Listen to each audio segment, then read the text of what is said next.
É sexta-feira! Já agora, deixe-me só ligar aqui o microfone, porque houve aqui um bugzinho, ainda há bocadinho. Ok? Mas dizia eu, ontem a Susana, no Funchal, dizia-me assim: não se esqueça que amanhã é sexta-feira. Daí o show de sexta-feira que eu fiz esta manhã. Como já percebeu, já estou de volta da Madeira. E já agora aproveito para dizer que, primeiro, sempre que vou à Madeira, e particularmente ao Funchal, sou sempre muito bem recebido e só posso agradecer às muitas pessoas que estiveram ontem no nosso evento, mas também aquelas muitas que na rua me interpelam e que nos fazem referência concreta ao trabalho que nós fazemos aqui diariamente e que eu costumo qualificar de serviço público. Portanto, só posso agradecer a estas pessoas e à manifestação de carinho que elas nutrem para connosco, porque isto não sou só eu, é uma equipa, obviamente, não é? E dizer também que a sessão de ontem no Funchal, eu recordo o Fórum PME Global, uma parceria que eu tenho com a seguradora AGAs, e que faz um trabalho notável de analisar os problemas que as empresas têm e como é que se podem ultrapassar. Também quero agradecer a presença do Governo Regional da Madeira, que ontem simpaticamente esteve presente, e até respondeu de forma concreta às muitas preocupações que as empresas e as pessoas foram colocando durante o evento. Bom, antes de irmos ainda ao programa de hoje, quero só recordar que este canal tem uma parceria com a Prozis e, portanto, eles nunca pediram para dizer isto, ok? Nunca, absolutamente nunca, mas eu digo de que muito se orgulha este canal. O que significa que quando for ao site fazer compras, ali na saída está uma coisa chamada cupom promocional. Escreve Camilo e tem logo um desconto de 10%. Agora sim, vamos lá à edição de hoje da Cor do Dinheiro. 1º de julho do ano da graça 2022 e eu vou começar por onde? Vou começar pela TAP. Eu vou-lhe, lembra-se que há dias disse aqui que desaconselhava os espectadores da Cor do Dinheiro a não viajarem de avião se puderem, ok? Vou reiterar isto. O transporte aéreo hoje em dia está abaixo da terceira classe. Já não sei se há terceira classe, antigamente havia terceira classe nos comboios. O transporte aéreo em geral, e não é apenas a TAP, está ao nível da terceira classe do serviço de comboios que se prestava aqui há uns anos. Atrasos. Eu ontem estive uma hora, literalmente, eu e mais centenas de passageiros, mais do que uma hora, à espera no aeroporto de Funchal. Porque, supostamente, quando se dizia que havia atraso, o avião nem sequer tinha saído de Lisboa. A gente entra num avião e nenhuma das casas de banho tem água. Isto é uma coisa, percebe? E como eu dizia ontem à tripulação, aproveito para dizer que a tripulação que foi connosco ontem era de uma simpatia extrema. Malta nova, muito bem formada, com uma simpatia extraordinária. E dizia assim: você amanhã vai falar mal de nós na Cor do Dinheiro, na tripulação. Não, não vou nada falar, porque eu acho que isto não tem nada a ver com as pessoas na TAP. Há funcionários fantásticos, há funcionários incríveis, há pilotos fantásticos também.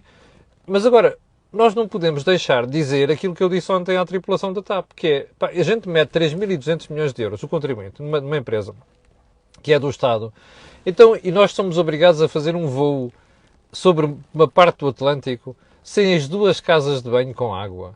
Pá, isto é abaixo de cão, percebe? Não tem outro nome. E, portanto, depois soma isto, os problemas dos aeroportos, com gente desagradável, como eu reportei aqui antes de ontem, com problemas que acontecem com atravessar a segurança e depois não arranjarem soluções porque, entretanto, se fecha uma fila e não se abre outra.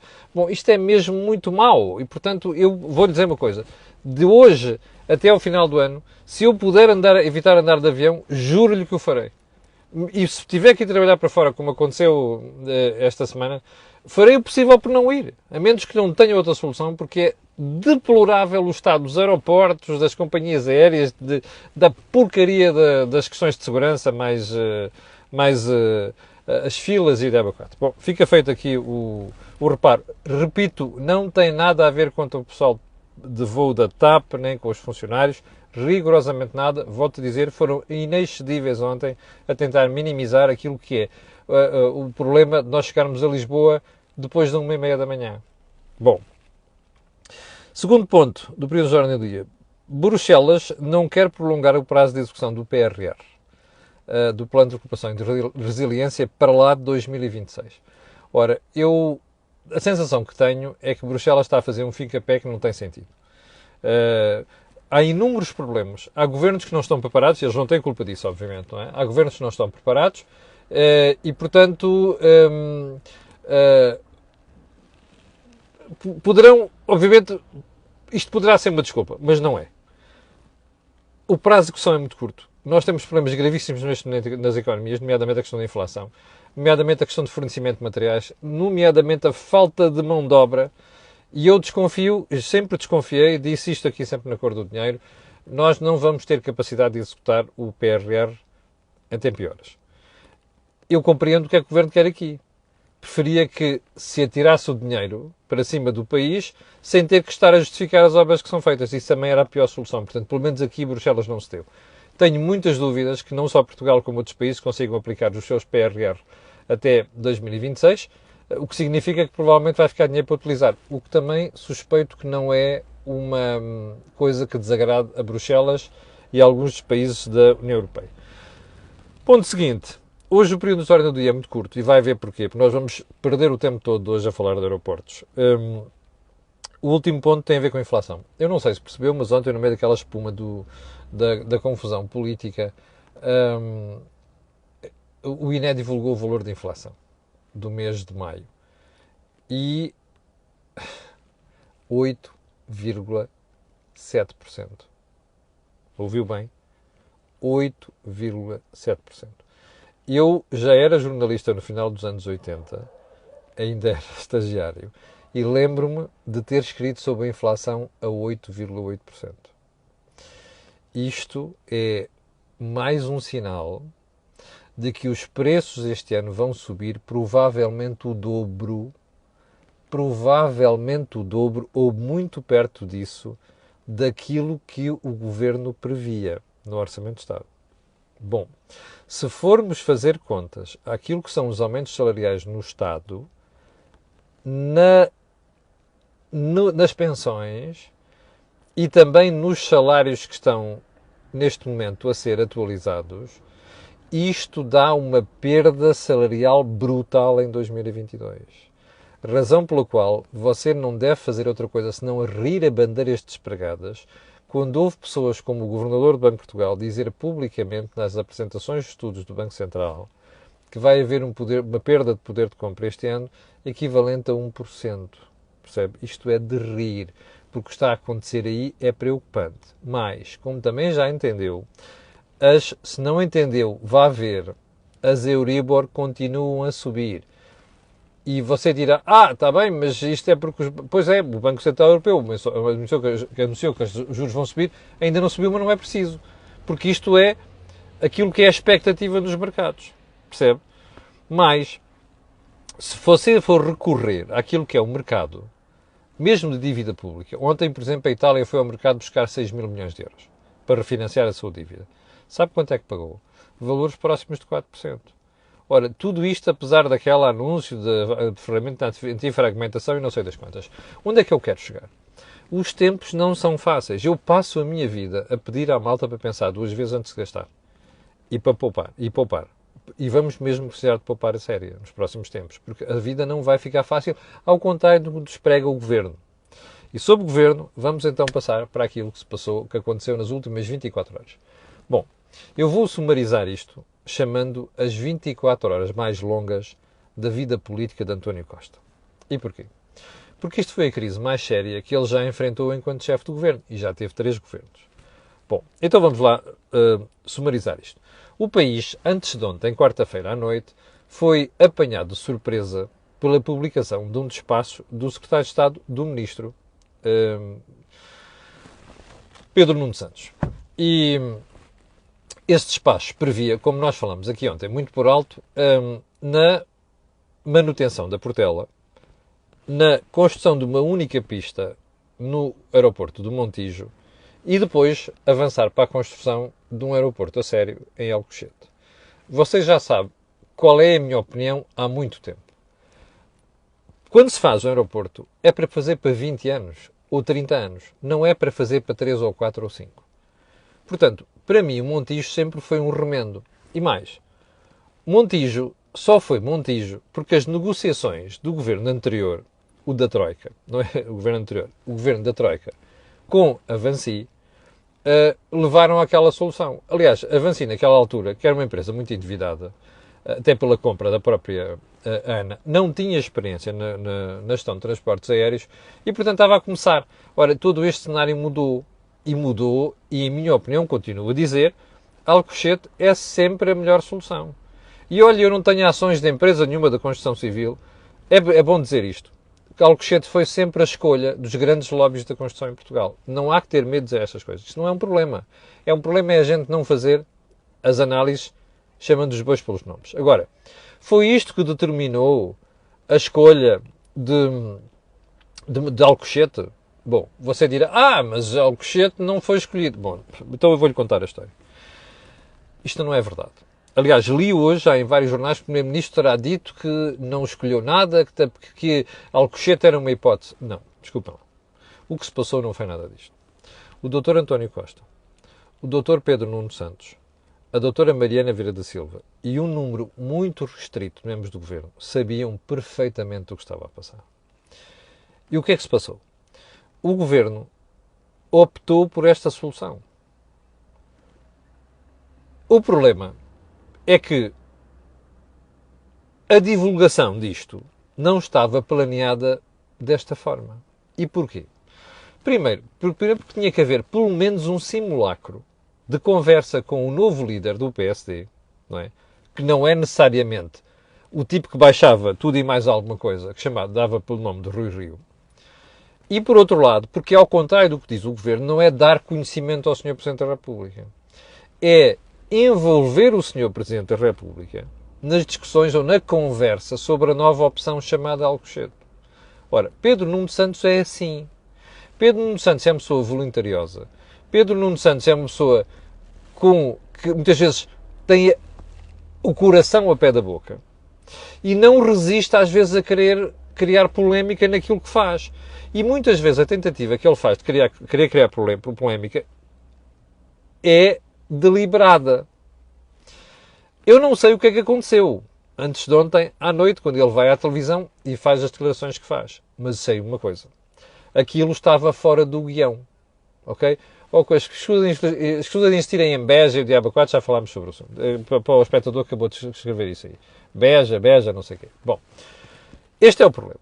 Pedro Nuno Santos, ninguém sabe muito bem o que é que se passou, mas Pedro Nuno Santos, provavelmente, com este cocktail que ele tem, nadou para fora de pé.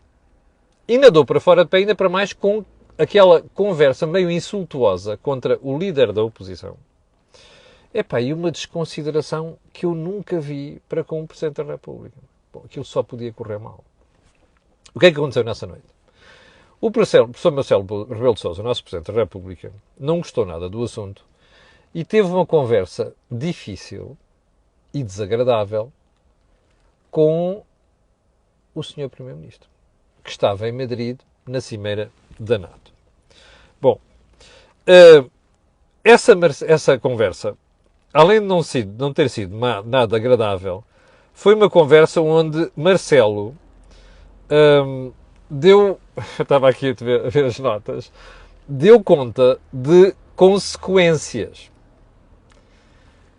O Primeiro-Ministro, obviamente, apanhado em contrapé, não podia fazer outra coisa que senão ontem de manhã vir dizer o despacho do Dr. Pedro Nuno Santos está revogado. E mais, vem dizer isto é para ser consensualizado com a oposição, leia-se com o PSD, e por outro lado, o Sr. Presidente da República tem de ser informado do que está a decidir. Não é apenas informado, mas pronto, foi isto que aconteceu. Bem, o problema disto tudo é que Pedro Nuno Santos estragou o guião. E estragou a solução. Porque, vou repetir, esta é uma decisão do Governo que envolve o Dr. António Costa, envolve o Dr. Pedro Nuno Santos e envolve outras pessoas muito próximas. Duarte Cordeiro, Mariana Vieira da Silva e por aí adiante.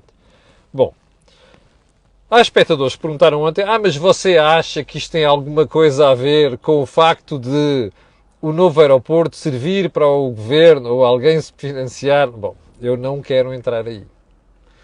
Até porque isto implica falar em kickbacks e eu não quero entrar por aí. Mas uma coisa é certa. Só um pormenor. A pista, a nova, a fazer no Montijo, 600 milhões de euros. Sabe quanto é que custa o aeroporto? O aeroporto não custa nada 5 nem 6 mil milhões de euros. Os cálculos que se fizeram na altura para o aeroporto de Alcochete são entre 11 e 14 mil milhões de euros. Você dirá, é para tudo. É para who the hell cares? Não é? Who the cares? Estamos a falar do custo para o país, entre 11 e 14 mil milhões de euros. Mas tem uma vantagem. Primeiro, não tem de se fazer tudo uma vez. Pode-se fazer de forma faseada, modular. E aquele aeroporto ficará para os próximos 20 a 30 anos. Tinha essa grande vantagem, que é um problema que Portugal tem, não sabe pensar a prazo. Bem, é óbvio que isto vai dar muito jeito às construtoras, não é? E ninguém sabe depois o que é que acontece ali, mas pronto, isso é matéria, como eu disse, não quero entrar, não quero entrar nesta conversa. É matéria para outro dia. Bom, primeiro ponto, ontem Costa, quando anula o despacho, diz que não fala. Ali, vai falar em Lisboa. Chega a Lisboa, não fala.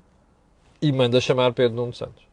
A conversa é um bocado chata, a conversa é tensa, mas há duas coisas que António Costa sabe. Primeiro, António Costa não quer deixar sair Pedro Nuno Santos daquela maneira. Segundo, a António Costa não dá jeito nenhum ter um tipo que controla uma boa parte do aparelho do Partido Socialista fora da sua alçada. Os inimigos querem-se próximos, não é? Não são só os amigos, os inimigos. Bom, Costa segura Pedro Nuno Santos. Primeira pergunta. Este segurar de Pedro Nuno Santos é definitivo? É para durar? Ou foi uma coisa de circunstância que que Costa combinou com Marcelo para não sair mal ele e não haver uma humilhação do governo? Porque não é só uma humilhação de Pedro Nuno Santos, é uma humilhação do governo. Não sabemos. Não me custaria nada admitir que Pedro Nuno Santos vai sair mais tarde ou mais cedo. Não me custa admitir isso, mas não sabemos. Bom, mas uma coisa sabemos. António Costa diz, houve um erro grave, mas já ultrapassado, vamos em frente. Pedro Nuno Santos, que eu confesso que me custou. Eu gosto de Pedro Nuno Santos, como sabe.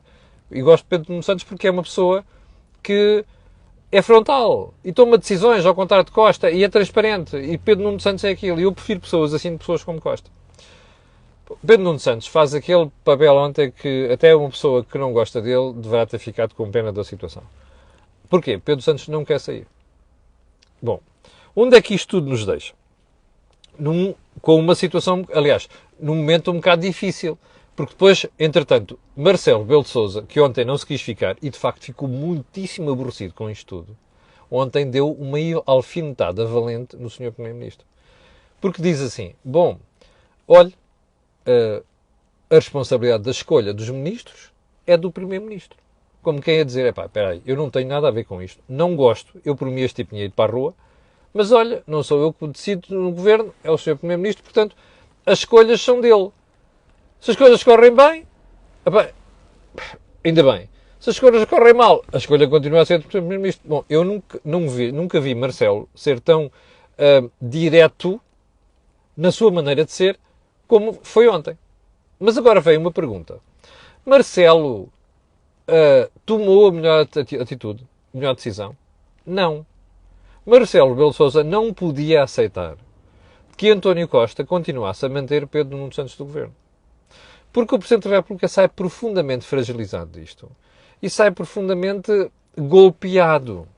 Até por outra razão. Quem está deste lado e conhece um bocadinho da política portuguesa das últimas décadas, a primeira comparação que faz é Jorge Sampaio.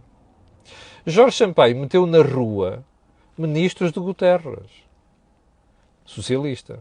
Jorge Sampaio foi o responsável pela saída de Armando Vara do governo, na altura. Por causa de uma brincadeira relacionada com segurança rodoviária e o Diabo 4. Ora, estas são as comparações que se vão fazer. E, portanto, Marcelo Rebelo de Sousa não sai bem disto. E é aqui que aquela conversa do think tank desta semana entra em jogo. Porque, como você se recorda, tanto o Jorge Marrão como o Joaquim Guiar, uma das análises que fizeram de Marcelo foi o Sr. Presidente da República tem uma Constituição que é semipresencialista, mas ele é Rainha de Inglaterra. Ora, o Marcelo ontem fez de Rainha de Inglaterra.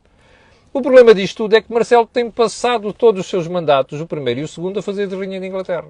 Ora, o país não precisa nestas coisas de uma Rainha de Inglaterra. E Marcelo devia ter sido assertivo. Eu não quero saber se o Pedro Nuno Santos sair daqui a uns tempos, como a Constança saiu, como depois o Cabrita saiu e o Diabo 4, sempre no meio de grande... e como não saiu depois o Ministro da Defesa, apesar da história de Tancos, não é? E apesar das pressões de Marcelo. Marcelo não pode fazer isto. O Presidente não pode fazer isto. E ontem, em minha opinião, Marcelo é um dos perdedores disto tudo. E sai claramente fragilizado disto. Bem, agora, qual é a moral disto tudo? O que é que se pode retirar daqui? Bem, a primeira é a imagem da República Portuguesa cai ao nível da sarjeta. Percebe que isto não é forma de tratar matérias estruturais para o país. O aeroporto de Lisboa é uma matéria estrutural.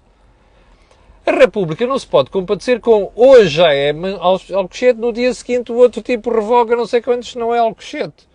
A imagem da República não se pode compadecer com eu não estou a marimbar para o gajo da oposição porque o gajo até se chamou incompetente o Primeiro-Ministro e portanto eu estou aqui a penalizá-lo. Bom, e mais. A imagem da República não se pode compadecer com 1% da República não é informado numa situação destas. Isto, portanto, é deplorável. Só mais um pormenor sobre Pedro Nuno Santos. Houve alguém ontem à noite que me disse, estava eu ainda no Funchal, que me disse assim, ouça lá, você já pensou que isto pode ser o Pedro Nuno Santos a querer tramar o Luís Montenegro, que está para tomar posse amanhã no Congresso do PSD? Eu já pensei, mas quer dizer, é muito básico, não é? Não era desta forma que ia conseguir fazer as coisas, até porque, como se viu, tropeçou e caiu. Eu nem quero acreditar nessa hipótese. Bom, ponto seguinte. Eu vou voltar a uma história que foi a minha análise de ontem. Isto, tudo somadinho, não é assim tão mau para o Primeiro-Ministro. Porque, primeiro, ele mostrou que ele é que manda, não demitiu Pedro Nuno Santos. Segundo, levou o Pedro Nuno Santos, que é o seu arqui-inimigo interno, a fazer uma retratação que nunca ouvi fazer. Foi uma humilhação. Terceiro, porque é o mais importante. Olha o SNS. O caos no SNS. A senhora ministra a patinar por tudo quanto é sítio no Parlamento. Aquela senhora não tem vergonha. E eu hei de voltar a este tema para a semana. Porque é que houve coisas graves que ela disse lá dentro. Isto agora é só uma coisa. Este plano do Ministério da Saúde não vai resolver nada. Mas sobre isso voltaremos a falar na semana que vem. Bom, portanto, temos a crise no SNS. Temos a inflação a níveis históricos, temos uma crise económica aí à porta e os portugueses vão levar pela pesada, ao contrário do que estão a pensar. Temos uma mini-troika à porta, não é para Portugal, é para Portugal, Espanha, Grécia e Itália. Pode ter a certeza que a ferramenta do BCE vai custar, ok? Em ajustamento de finanças públicas. Epá, isto, obviamente, desvia as atenções do que não é o principal problema. Bom, isto era o melhor fé de ver que Costa precisava para desviar as atenções portuguesas? Não. Mas alguma coisa de positivo tem. Bom, mais. Uma coisa que alguns espectadores, inclusive no Funchal, me perguntaram, mas você já viu a arrogância do Pedro Nuno Santos e a forma como ele falou na televisão? Bom, todos nós sabemos o que é Pedro Nuno Santos. Eu já lhe disse aqui, eu conheço Pedro Nuno Santos pessoalmente, não vou utilizar aqui conversas que já tive pessoalmente com ele, e até porque lhe digo, eu gosto pessoalmente do Pedro Nuno Santos. Agora, uma coisa é certa. Eu devolvi esta pergunta a quem me fez presencialmente. Estão surpreendidos? Primeiro, Pedro Nuno Santos é assim. Segundo, Pedro Nuno Santos está num governo cujo chefe é assim. Se você for ver, António Costa passou os 7 anos como Primeiro-Ministro a dar pontapés, a insultar a oposição, a insultar os críticos, percebe? A recusar-se a admitir ministros absolutamente incompetentes só porque eram absolutamente fiéis, está a perceber? A dar bicadas no Presidente da República, a dar tareia em toda a gente. Uma arrogância como eu nunca vi, nem sequer em José Sócrates. Portanto, isto é António Costa. Ora, diz-me com quem andas, dir-te-ei, não é quem és, é dir-te-ei como és. Portanto, Pedro Nuno Santos é a imagem de António Costa, em matéria de arrogância. Portanto, meus amigos, não se façam de virgens ofendidas, nem se surpreendam com isto. Ponto seguinte. Esta crise está a servir para muita coisa. Quer dizer que não há ninguém do Partido Socialista e no Governo capaz de substituir António Costa. Pedro Nuno Santos, com este tipo de deslize, já não é o primeiro, nem o segundo, nem o terceiro, não está ainda em condições de ser Primeiro-Ministro. Como se viu ontem, a Mariana Vieira da Silva parecia uma barata tonta no final do Conselho de Ministros. Porque a figura que ela fez e a forma como ficou embasbacada sem palavra, numa certa altura, perante perguntas jornalistas, mostra que a menina não tem andamento para aquela carruagem. Mas Eurico Brilhante Dias, como eu costumo dizer, então, reação ontem à crise, como eu costumo dizer, Eurico é brilhante, mas tem dias. E ontem não foi nada brilhante. Alguém acredita que aquela reunião do Partido Socialista não discutiu esta matéria? Desculpem lá, não é aceitável. Bem, mais uma questão. Para aqueles mais céticos, quem é que acredita que uma solução como o Alcochete podia ter sido anunciada sem que tivesse havido discussão prévia com o Primeiro-Ministro e até com a Ana? Porque não sei se reparou, uma boa parte dos jornalistas passaram ao lado disto.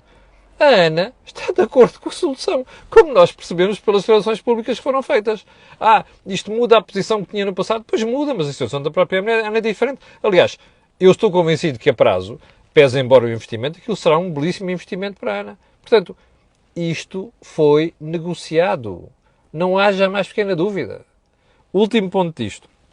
O grave problema do aeroporto de Lisboa continua por resolver. Já pensou nisto? Repara uma coisa. O aeroporto é crítico. Anda a ser discutido há 50 anos. É a Portela. Depois, sim, veste na Portela, está resolvido. Não está. Depois vem, antes aconteceu o Montijo. Depois um dia logo pensaremos, o Montijo vai até 2035. Bem, 20 anos é que vai. Depois vem a pandemia. Podemos esperar, não podemos nada. Você ouviu aqui na Cor do Dinheiro, afinal agora já é o Alcochete. Agora já não é o Alcochete. Isto é uma coisa impensável. Portanto, este é o problema de fundo.